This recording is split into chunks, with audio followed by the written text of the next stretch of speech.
gente vai entrevistar o Guilherme Feigenbaum, que ele fez o dicionário Sefaradi de sobrenomes, judeu, né? Não esquece de deixar seu like, porque eu pretendo fazer mais entrevistas, né, aqui com pessoas. E bora para esse vídeo. Então, para todo mundo entender esse vídeo, o Guilherme vai explicar o que é Ashkenazim e Sefaradi. Então, os Sefaradim são os judeus que, durante o Império Romano ele dominou todo o Mediterrâneo, inclusive lá onde é Israel. E muitos judeus de Israel iam atrás dos romanos para fazer comércio, para vender coisas para ele, comprar coisas deles e vender em outros lugares. Então, mais ou menos no ano 100 a.C., começam a ter judeus vivendo no que hoje em dia é a Espanha, na Península Ibérica. Esses judeus que vão morar então na Península Ibérica, na Espanha, e depois eles vão também para Portugal, esses judeus são chamados Sefaradim. Por quê? Porque em hebraico, Espanha é Sefarad. Então quem mora em Sefarad é Sefaradim. Faz sentido. Daí vem o nome do Sefaradim, né? Por outro lado, os Ashkenazim são judeus que foram morar mais para o lado da Alemanha, Polônia, Rússia, Romênia, Ucrânia, Lituânia, esses são os Ashkenazim, são judeus que de origem da Europa Central, da Europa Ocidental também, mas basicamente é da Europa Oriental, da Alemanha para o Oriente, e que a língua básica que eles falavam era o Yiddish. Então, esses são os judeus Ashkenazim. A palavra Ashkenazi vem do hebraico Ashkenaz, em hebraico significa Alemanha. Aquela região que corresponde hoje em dia à Alemanha, na época talmúdica, era chamada de Ashkenaz. Então, os judeus que foram para Ashkenaz são os Ashkenazim. Vamos aproveitar que você citou o Yiddish. Você pode explicar o que é essa língua para o pessoal? Yiddish é uma língua, então, que era falada entre os judeus Ashkenazim e que ela consiste, basicamente, 70% são palavras de origem alemã medieval, e os outros 70% é alemão, 20% é hebraico, palavras hebraicas, e 10% são palavras russas, polonesas misturadas. Só que todas essas palavras, tanto as de origem alemã, como origem hebraica, como origem russa, elas são escritas com letras hebraicas. Ou seja, eles usam o alfabeto hebraico para falar uma língua parecida com o alemão. Isso é o Yiddish. E até o século XVIII, essa língua era uma língua oral, ela era uma língua falada, mas não era escrita. Né? Agora... Aí, a partir do século XVIII, começaram a surgir escritores e teatrólogos, grandes escritores, grandes poetas e teatrólogos que escreviam livros e peças em Yiddish, que eram um sucesso tremendo, e então a língua passou a ter uma literatura, começou a ter a sua versão impressa, a sua versão escrita. E o auge do Yiddish foi até a Segunda Guerra Mundial, até antes de começar a Segunda Guerra Mundial. A Segunda Guerra Mundial, o nazismo exterminou uma boa parte dos judeus ashkenazim da Europa. Então, isso aí causou um grande dano, um grande prejuízo para a língua Yiddish. A maioria das pessoas que falavam Yiddish morreu, mas ele continua até hoje em dia. Até hoje em dia tem os filhos, os netos daquelas pessoas continuam falando Yiddish. E em Israel e nos Estados Unidos tem cursos universitários de Yiddish. Então é considerado uma língua viva, até hoje é uma língua importante. E uma coisa que eu sei é que se você for no Google Tradutor, tem lá a língua Yiddish para você, uma opção lá. Isso mostra, né, que a língua não morreu. Tem, é verdade, é isso aí. Tem no Facebook aqui de São Paulo, tem grupos que só brincam com Yiddish, que eles ficam falando Yiddish entre si, só que eles usam letras latinas. Em vez de usar letras hebraicas, usam letras latinas. Mas por que você decidiu fazer esse dicionário Sefaradi? Bem, Há 25 anos atrás começou a haver um grande desenvolvimento e grande curiosidade entre as pessoas para estudar suas origens familiares. Então começaram a estudar isso através de uma ciência chamada genealogia. Genealogia é a ciência que estuda a história das pessoas, das famílias, dos sobrenomes, como é que surgiram as famílias há 200, 300, 500 anos atrás. Essa obsessão das pessoas, essa curiosidade das pessoas foi muito ajudada, muito incentivada com o advento da internet. A internet permitiu que as pessoas com muito mais facilidade conseguissem trocar ideias, trocar informações, fazer pesquisas.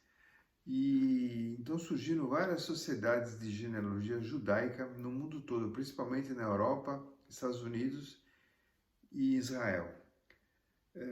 No início dos anos 90, em 1993, surgiu um jovem russo chamado Alexander Beder, um cara genial, um cara conseguiu fazer um dicionário dos sobrenomes dos judeus do Império Russo. Ele conseguiu pegar o nome de todos os judeus que viviam no Império Russo, que era muito grande, que englobava Rússia, Ucrânia, Lituânia, Letônia, Estônia, Bessarabia. Mas naquela época não existia internet, né? Então não existia, ele fez difícil, tudo na unha. Nossa. Mesmo. Deve ter demorado muitos anos, não? Demorou. E na Rússia era o regime comunista, eles não deixavam tirar xerox. Era tudo muito difícil, mas eu não sei como é que ele conseguiu. Ele fez um dicionário dos sobrenomes dos judeus do Império Russo, que foi assim um estouro, foi um best-seller. E eu comprei esse dicionário e eu fiquei besta de ver que eu encontrava lá os sobrenomes do meu pai, da minha mãe, de toda a minha família, e a explicação que eles davam do que significava, em que lugar. Estava certo? Estava certo. E da onde que eles surgiram, em que cidades que eles moravam. Meu Deus, como é que descobriu isso? Pois é. E aí eu falei, puxa, que coisa genial. E esse cara, eu conheci depois ele pessoalmente, ele é matemático e linguista, né? E eu fiquei falando, como é que o cara conseguiu fazer? Ficamos todo mundo muito admirado de ver aquela obra dele, que até hoje é fantástica, ninguém conseguiu superar o trabalho dele. Bem, nessa época, nós formamos em São Paulo uma sociedade de genealogia judaica. E, para nossa surpresa, a maioria das pessoas que procuravam a gente para saber a origem da família, a origem do sobrenome, não eram judeus, eram brasileiros católicos, cristãos em geral, que diziam, eu acho que minha família teve uma origem lá no passado, eles eram judeus, mas por causa da Inquisição se converteram, tal, dá para descobrir alguma coisa? Então nós começamos a pesquisar sobrenomes desse pessoal. Só que nessa época já existia internet, né? Já existia. Aí foi mais fácil. Lá foi quando começou a ter internet aqui em São Paulo. E começamos a pesquisar e começamos a juntar, colecionar muitos sobrenomes, muitas informações sobre essas famílias.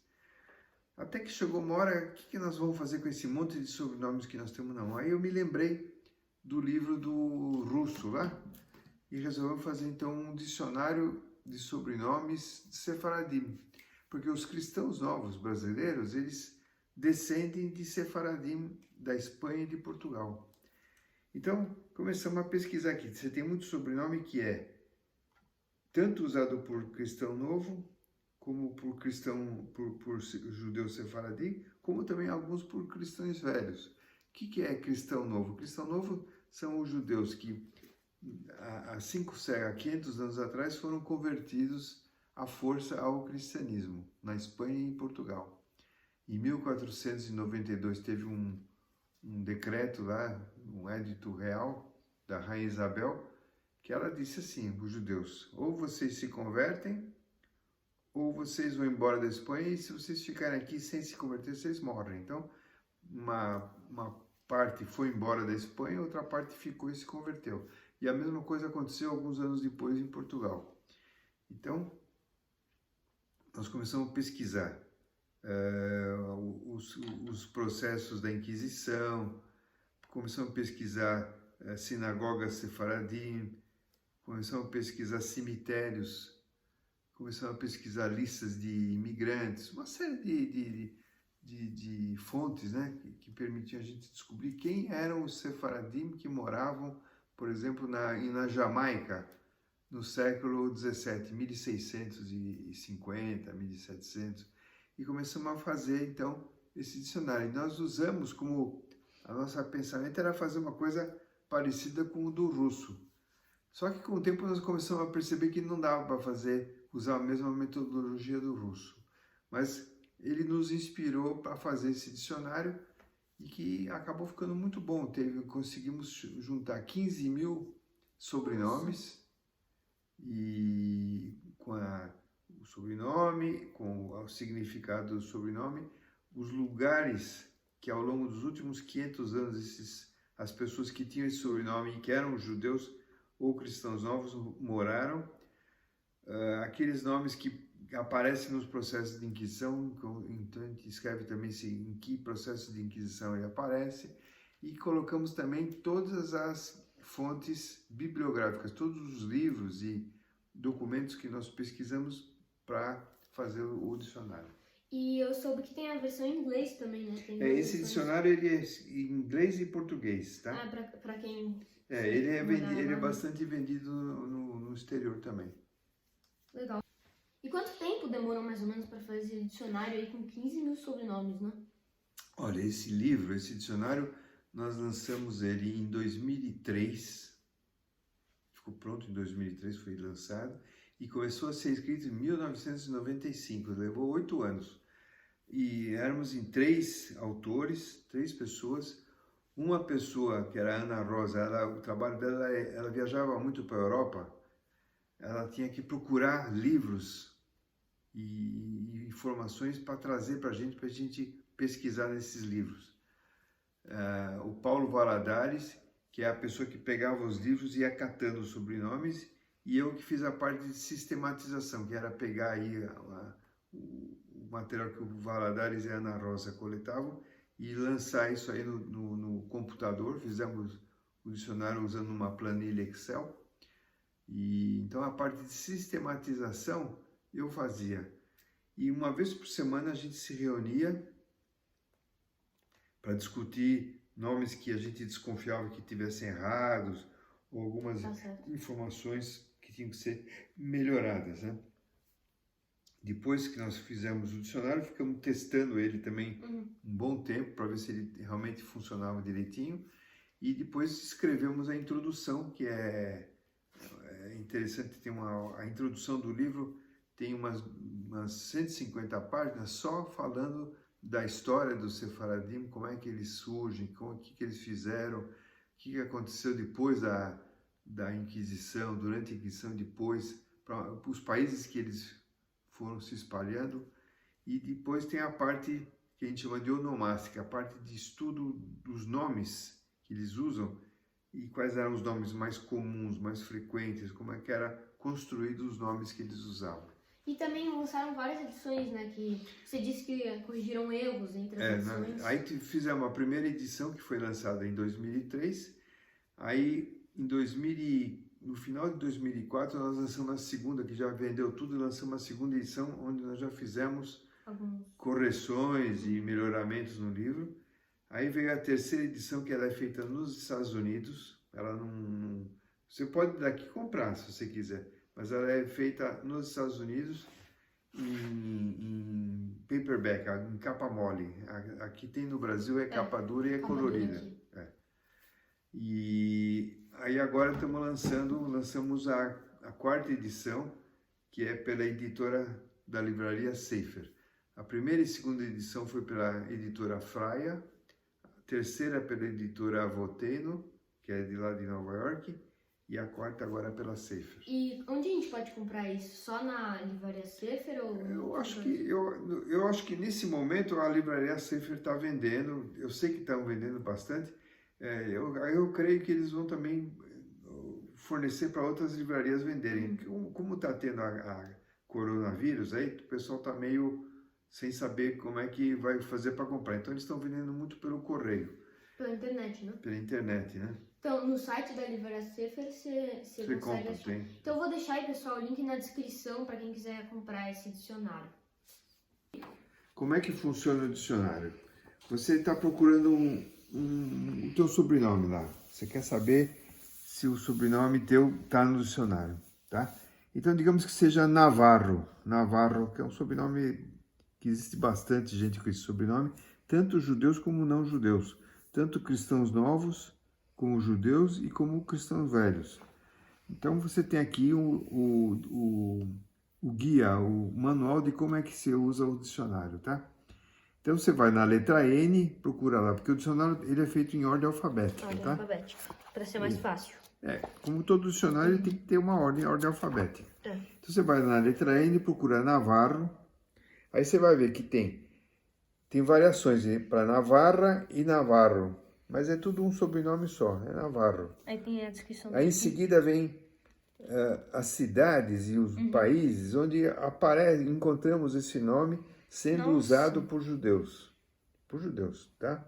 Ou cristãos novos, tá? Então você tem desde lugares em Portugal, Foscoa, Bragança, Vila Viçosa, como tem Brasil aqui também. Tem Brasil, como você pode ir também, você vai encontrar na cidade do México, Toledo na Espanha, Bordeaux na França, Esmirna na Turquia, etc. É muito lugar, né? Depois você tem aqui escrito em letra amarela o significado dessa palavra. O que significa? Uma palavra geográfica, um toponímico. A cidade ela se refere a uma região chamada Navarra, que existe na Espanha, essa cidade. E esse sobrenome ele já existia antes da conversão dos judeus. Antes de 1400, já tinha judeus usando esse nome lá. E aqui essas letrinhas que vocês estão vendo, A, B, Z, A, R, B e tal, essas aqui são o nome das fontes bibliográficas que nós usamos para encontrar esses dados. E você quiser saber o que é, você vem aqui no final do livro, tem a descrição dessas fontes, tá? Então você, por exemplo, aqui, você tem uma fonte ABZ. O que é ABZ? Vamos ver o que é ABZ.